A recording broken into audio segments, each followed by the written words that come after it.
Faleminderit deputete.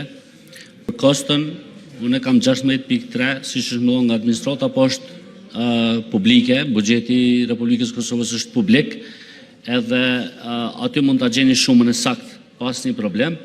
E dyta, veç sa për njohuri, unë kam dollë tereni dhe si që dini na do të vim pe asojone, qëllimi bashkë me mbikëqyrësin e projektit ka qenë që SPOK-u bot përfundimi i urës para ordhjes së mërgjimtorëve, për shkak se përfundimi i urës pastaj shkarkon një mos të madhe trafikun që e bën hyrjen në qytet, që me vazhdu pastaj punimet në anën tjetër të magjistrales. Po ata janë duke synuar që ura SPOK-ut të përfundoj para ordhjes së mërgjimtorëve, pra para korrikut, kurse projekti sipas planit dinamik po besoj që siç më është komunikuar prej mbikëqyrësve të përfundoj në muajin tetor. Faleminderit.